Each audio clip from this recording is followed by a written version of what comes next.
Beleza? Estamos começando mais um vídeo, seja bem-vindo a este canal, eu sou a Priscila e esse vídeo ele é uma continuação da resenha que estamos fazendo sobre o livro Cristianismo Puro e Simples, do C.S. Lewis. O que eu tenho é esse, nós estamos no capítulo 3, então página 44, só isso aqui, ainda falta tudo isso.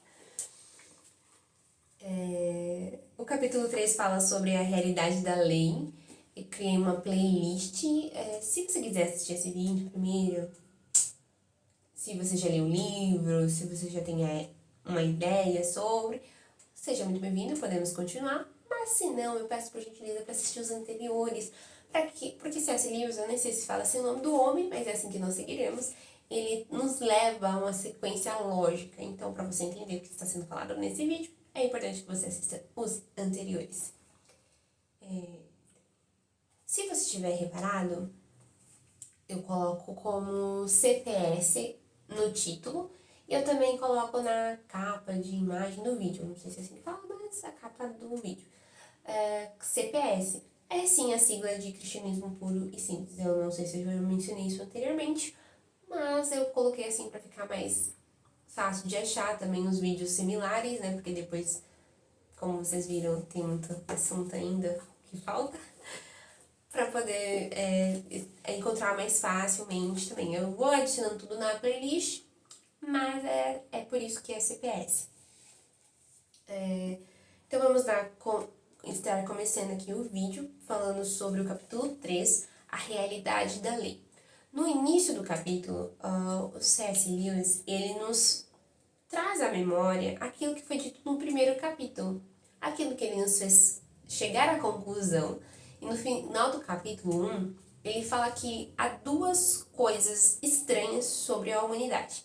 A primeira delas, relembrando, é que em todos os lugares do mundo, por todas as eras, as pessoas elas têm essa ideia curiosa de que devem se comportar de determinada forma, agir, ter comportamentos, né, adotar comportamentos de justiça, decência, moralidade, ou então, como ele gosta de afirmar, uma lei natural. E a segunda coisa é que elas não agem de acordo com essa lei natural. Então, esses são os dois pontos que ele nos faz lembrar aqui. Ele enfatiza algo que eu particularmente achei interessante. Ele fala, galera, vocês podem achar que eu estou sendo muito duro por dizer que vocês transgridem a lei moral, que vocês sempre erram. Porque, afinal de contas, aquele que transgride, né, aquele que quebra a lei do certo e do errado, ou a lei da natureza, é apenas uma pessoa que não é perfeita. E quem é perfeito, né? Quem conseguiria agir de forma perfeita? No caso, nós seres humanos, criaturas várias. Então, ele diz que não pretende determinar a quantidade exata de culpa que você carrega. Então, abaixa esse cavalinho da chuva, retira aí os seus fardos, porque não é o objetivo. Ele não quer esfregar na sua cara que você faz coisas erradas. Ele quer apenas incentivar você a descobrir a verdade, a descobrir o porquê existe e tornar real, né, palpável na sua mente essa lei moral. E ele até chega a especificar que, do ponto de vista, a própria ideia de algo ser imperfeito, de não ser o que deveria ser, tem certas consequências. Mas aí ele põe um ponto final nisso aqui e ele começa a exemplificar. Então agora ele vai falar sobre objeto. Ele inicia falando assim: se considerarmos um objeto, como por exemplo uma pedra, aí ele utiliza de dois exemplos, a pedra e a árvore. Se você pegar e pensar na pedra, a pedra ela é o que ela é. E não faria sentido, assim como a árvore ou qualquer outro objeto, não faria sentido dizer que eles poderiam ser diferentes daquilo que eles são. A pedra simplesmente é o que ela é. Então, ele fala assim, a pedra, no caso aí é o objeto que ele selecionou para nos ilustrar a ideia, não tem um formato correto.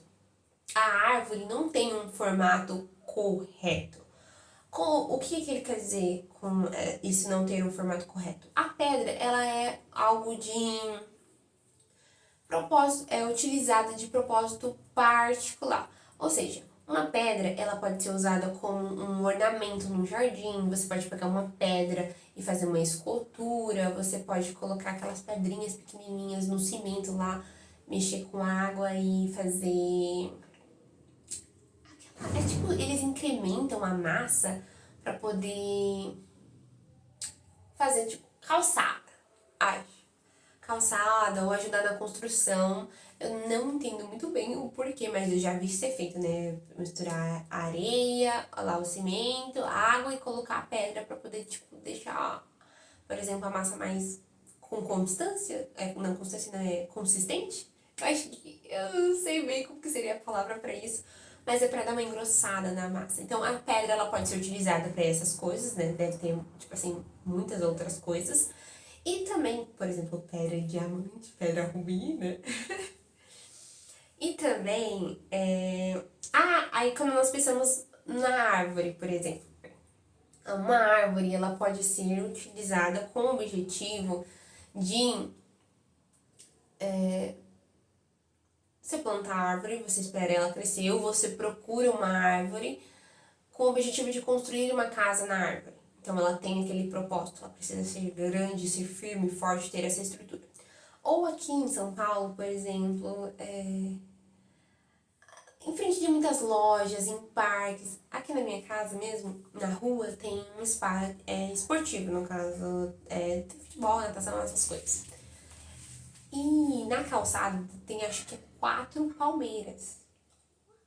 Tomando conta da calçada. Você passa bem no cantinho, mas tem 4 palmeiras. Então, ali eu acho que serve de uma forma estética, mas também serve para dar sombra. Então, a árvore ela pode servir, né, para esse propósito estética, dar sombra, ou então dar fruto. Então, os objetos, eles atendem um propósito particular. No caso, dependendo do que você quiser para aquele objeto, a árvore, às vezes eles fazem uma plantação de árvores, né? Para, não sei se é chamado plantação, cultivo, mas para retirar, extrair a madeira para poder fazer objetos, ou para fazer móveis, portas, ou algum artesanato, ou outras coisas também, como estrutura para casa, e por aí vai, etc, etc. Então, esses objetos, eles atendem um propósito particular, né? O seu propósito particular. Essa ideia de objetos que atendem um desejo pessoal seu. Então, quando nós nos referimos a árvore boa, vamos usar aqui uma árvore frutífera. Você pode dizer que uma árvore é boa ou má, dependendo do propósito que você queria para ela. Então, se era uma árvore que você pretendia que ela florescesse, né? Ou que aqui a gente tem ipê, né? Eu acho que ipê não tem fruta, só tem as sementinhas e é bem florida. Mas se você queria que ela desse fruto e ela não deu fruto, ela pode ser vista aos seus olhos, né, pelo seu propósito particular, como uma árvore má, porque ela não cumpriu o seu propósito. Então, assim, a árvore ela não deu fruto por alguma condição climática e ela obedeceu à lei da natureza, podemos dizer. Se ela foi plantada num lugar frio, num lugar muito quente, num lugar...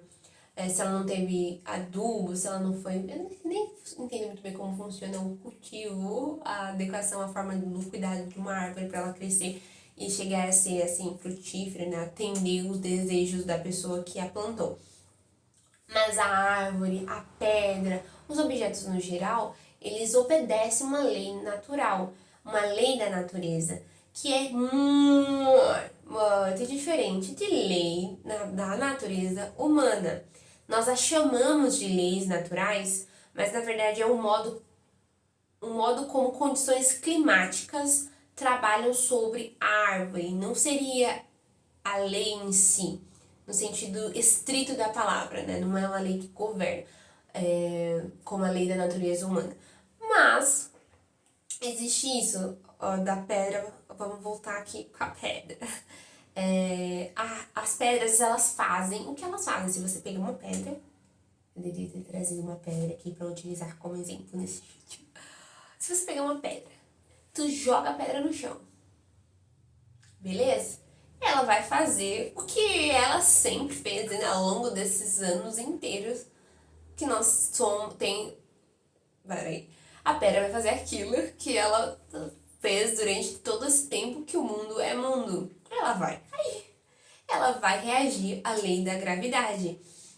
Então a pedra, ela não vai parar e pensar: eu estou caindo, ou eu vou cair, ou meu objetivo é cair. A pedra não pensa isso. A pedra simplesmente obedece à lei da gravidade. Ela não fala assim: vou parar no espaço. Não, ela simplesmente vai. A lei que determina o que deve acontecer. Então, a lei da natureza, e no caso a lei da natureza no sentido os objetos ao nosso redor, sem ser, no caso, a lei da natureza humana, é um fato que faz. Lembre-se disso. A lei da natureza é um fato que faz. Então, é um fato, é um acontecimento que você observa que está sendo feito. Mas, também, entretanto, é diferente quando nós falamos da lei da natureza humana. Ou então, né, conhecida também como comportamento digno. Nós sabemos, nós conseguimos observar que os seres humanos, de fato, né, observamos, no caso, o fato de que eles fazem, mas nós também sabemos que a maior parte não obedece em absoluto essa lei e que nenhum ser humano consegue obedecê-la por completo. E aí, aqui na página 46, ele pega e fala assim, ó: a lei da gravidade lhe diz o que as pedras fazem se você as deixar cair. Mas a lei da natureza humana lhes diz o que os seres humanos devem fazer e não fazem. Pensa. Então, é isso. Quanto aos objetos, no geral, né, como pedra, árvore, eles existem o fato, né, no caso aí do que eles estão fazendo. Então, quando se trata de seres humanos, é diferente. Quando nós falamos de seres humanos, nós temos os fatos, como as pessoas se comportam, a atitude que conseguimos observar, e nós também temos esse algo a mais que C.S. Lewis gosta de falar, que seria como as pessoas devem se comportar. Então, temos consciência de que deveríamos nos comportar de determinado modo, assim como ele afirmou no capítulo 1. Ele está reafirmando essa ideia aqui no capítulo 3. Ok. Então, vamos lá. Aí ele chega e fala assim, às vezes, de alguma forma, nós dizemos que uma pessoa não deveria fazer o que ela está fazendo. Ou então, dizemos que essa pessoa está sendo inconveniente, mas essa pessoa está sendo inconveniente para quem? Essa pessoa não deveria estar fazendo o que ela está fazendo, por quê? Então, ele pega e chega no exemplo. Eu acho que ele é inglês, mas não tô lembrada se ele é inglês. Mas ele cita trem, mas aqui eu vou dar o exemplo do avião, pra ficar mais fácil. Porque lá, né, na Europa, eles têm os trens que ligam os países, aí você viaja de trem e tudo mais. Vou falar aqui o exemplo avião. Ok. Seguinte da situação. Você, assim como todo mundo do voo que você está, não fez, não comprou a passagem, né, pagou mais caro para sentar perto da janela. Você não fez isso, assim como todo mundo que está no seu avião não fez isso. Então, você precisaria chegar mais cedo para poder sentar perto da janela.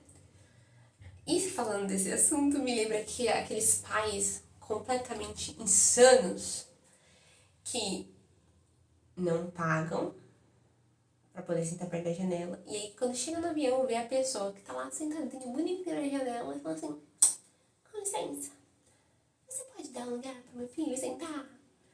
Aí a pessoa olha assim, se você for eu, você vai falar não. Mas se você for um pouquinho mais boazinha, que é o sinônimo pra trouxa, você vai falar assim, claro, tudo bem. Brincadeiras à parte, cada um faz o que quiser e é isso aí. Mas, peraí, onde que a gente tava mesmo? Avião. Então, ninguém ali comprou o negócio de sentar perto da janela. Então, é condicionado a ter que chegar mais cedo. Se você chega cedo... Não, peraí. Se você chega e você vê que alguém... Né, todas as janelas já estão ocupadas, você vai ficar... Claro, você vai olhar pra si, né? Pelo amor de Deus, não vai fazer escândalo. Mas você vai falar que droga, eu devia ter chegado mais cedo. Você vai ficar um pouco irritada, levemente irritada, mas sigamos, você vai seguir a sua viagem. Mas, entretanto, se acontecer de você chegar primeiro que todo mundo, você chegou primeiro que todo mundo. E aí, você falou, nunca na janela, pegou o lugar, colocou a sua maletinha lá, falou assim, vou ter que usar o banheiro antes do avião decolar. Aí você pega, coloca a sua mochila lá, né? Você tira lá de cima do bagageiro, coloca lá no seu lugar e fala, vou usar o banheiro. Aí você vai, usa o banheiro, na hora que quando você volta, tem um indivíduo sentado no seu lugar. O indivíduo tirou a sua bolsa e sentou no seu lugar. É de ficar irritado, é de se manifestar, é de chiar. Cara, eu acho que assim, depende muito da pessoa, mas não é isso. Ele dá esse exemplo de que se acontecer isso, você vai querer chiar, você vai ficar irritado. Ou então ele dá o segundo exemplo como se você estiver num lugar que tem muitas pessoas e aí você acaba tropeçando em alguém, e aí você até se machuca por isso, mas a pessoa não fez de propósito. Você pega e fala, aí a pessoa vira pra você e fala, me desculpa, que não sei o que, você fala, também tava distraindo, tudo bem, não tem nenhum problema. Mas, entretanto, as coisas mudam quando você percebe e você descobre que aquela pessoa pode ter feito de propósito, ou fez de propósito, né? Muitas pessoas vão arranjar briga, vão bater, se xingar, polícia, gritaria e essas coisas. Então, a sua reação, ela vai ser diferente com a forma, né, utilitarista, né? A forma útil para você, a forma conveniente para você, ela vai ser diferente. Ele foi pra guerra, né, gente? Ele lutou na guerra, então ele fala bastante de guerra. Por exemplo, ele cita que ambos os lados, eles podem ter um espião, tá bom? Então, assim, você vai se beneficiar daquela atitude de ter um espião do outro lado, mas ainda assim, você considerará aquele espião um traidor. Ele chama de um verme humano. Então, por mais que aquilo esteja te beneficiando de alguma forma, você sabe que aquela atitude não é digna. Então, ele dá esses exemplos para falar que nós não podemos chamar de atitude digna ou indigna aquilo que é útil para nós, aquilo que nos favorece. Então, se algo te favorece, se algo é útil para você, então aquilo é digno, aquilo é justo. Mas se não, o contrário, né, é injusto, não deveria ser feito. Então, ele dá esses exemplos para falar que não, a lei moral não se trata sobre o que é útil ou digno para você, não se trata sobre aquilo que te favorece. E aí, ele começa a falar assim, mas, né, existem aquelas pessoas que vão falar, mas certas atitudes, certas condutas dignas são favoráveis para a sociedade.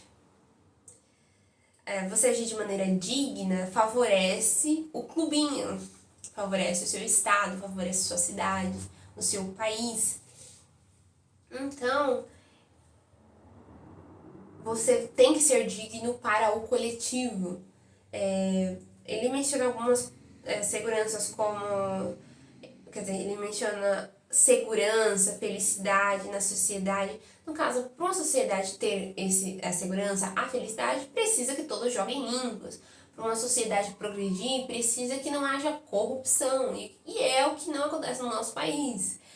Então, assim, em todas as camadas da sociedade do nosso país existe corrupção, gente. Assim, é uma coisa impressionante. Vocês não viram a notícia da menina que roubou o dinheiro da formatura que a galera tava juntando? Então, assim, as várias camadas da nossa sociedade, a galera tem essa fama de dar o jeitinho brasileiro aí, de ser corrupto. Então, existe a dignidade coletiva? Sim, existe. Ela é favorável? Sim, ela é favorável. Contudo, novamente, é equívoco dizer que tal atitude é certa ou errada porque favorece a sociedade. Ele dá um exemplo que ele menciona o seguinte: se alguém chegar pra você e falar assim, no caso, por que eu deveria ser altruísta? Aí tu responde, porque isso é bom para a sociedade. Aí a pessoa vai perguntar em seguida, por que eu deveria me importar com o que é bom para a sociedade, se isso não me trouxer nenhuma vantagem pessoal? Que é o que os políticos pensam, né? Vou roubar porque isso me traz uma vantagem pessoal e que se expor do restante da população. Mas, continuando, por que eu deveria me importar com o que é bom para a sociedade se isso não me trouxer nenhuma vantagem pessoal? Então, você vai responder, porque você deve ser altruísta. Ok. Então, é benéfico para a sociedade ser altruísta, você ter um bom comportamento, você seguir desígnios morais, dignos, né? Você seguir uma bondade. Mas por quê?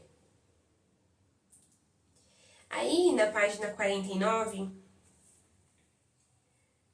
ele fala o seguinte: as pessoas devem ser altruístas, porque é o que nós esperamos das pessoas. Nós esperamos do indivíduo, nós esperamos da sociedade como um todo, é benéfico para todo mundo, é bom para todo mundo. As pessoas devem ser altruístas. Vamos ler aqui, né, gente? Página 49. As pessoas devem ser altruístas, devem jogar limpo, é o que nós esperamos que elas façam. Não que elas sejam ou gostem de ser altruístas, mas é o que elas deveriam ser. Então, fecha. Então ele menciona, a lei moral ou lei da natureza humana não é simplesmente um fato sobre o comportamento humano. Assim como a lei da gravidade é ou poderia ser simplesmente um fato sobre como os objetos pesados se comportam. Então, ele vai dar exemplos. Aí, no caso, eu separei 3 convenções que saiu aqui. A lei da natureza humana não é simplesmente um fato sobre o comportamento humano. Assim, porque né, ele tá separando essa alusão que as pessoas têm de dizer que, aí ó, deterministas, você que acha que né, o mundo tá predestinado. Ele fala assim, não, isso é para objetos, não é assim que a lei da natureza humana funciona, porque em determinada parte do texto ele até fala assim, as pessoas desobedecem, elas não conseguem obedecer por completo essa lei moral. Então, ele fala assim, a lei da natureza humana não é simplesmente um fato sobre o comportamento humano, assim como a lei da gravidade o é sobre os objetos. Então a lei da gravidade, ela é determinada ali, meu, é a lei da natureza agindo no objeto, mas não é da mesma forma a lei da natureza humana. Essa lei existe, mas as pessoas não conseguem se comportarem da forma que ela pede. Aí ele dá um segundo exemplo. Também não é mera fantasia, pois nós não conseguimos nos livrar da ideia, né? Fica aqui martelando. Às vezes, dependendo de como for, se você não tem nenhuma religião, ou se você não tem nenhum contato com pessoas, né? Se você é uma pessoa mais isolada, assim, ou nasceu com algum tipo de transtorno, que aí a empatia, a dor não funciona em você, né? Excluindo essas pessoas, o restante das pessoas, o restante do comum, né? Que a gente tá usando a regra do comum para a sociedade, é você não conseguir se livrar da ideia. Aquela ideia fica martelando em você. Pois seríamos bobos se assim fosse, né? Então, se fosse apenas uma fantasia, todo mundo seria um bando de bobão, de iludido, de louco, seria uma loucura. Então, ela não é uma fantasia, é algo real. Então, ele dá esse terceiro ponto. Não é a forma como gostaríamos que a humanidade se comportasse para a nossa própria conveniência. Então, são 3 pontos. O primeiro ponto é que a lei humana é diferente da lei que rege os objetos. O segundo ponto é que não é uma mera fantasia. E o terceiro ponto é que não é por conveniência. Então, não é porque é útil para mim. Então, ele dá esses 3 pontos. E por fim, depois desse longo tempo falando, só Jesus para nos ajudar. É que eu sou crente, né, gente? Então, só Jesus para me ajudar. Vocês eu não sei, mas no meu caso é. Página 50. Eu vou ler aqui o que ele menciona. Há algo muito além dos fatos comuns do comportamento humano. E ainda assim, definitivamente bem real. Porque não é uma fantasia, como ele menciona anteriormente. Uma lei real que nenhum de nós construiu, mas que exerce uma pressão sobre nós. É isso! Até a próxima. Nossa, gente, é verdade, né? Não, só deixa eu ver de novo. Uma lei real que nenhum de nós construiu, mas que exerce uma pressão sobre nós. Pesado. Eu vejo você e te espero no próximo vídeo. Até mais!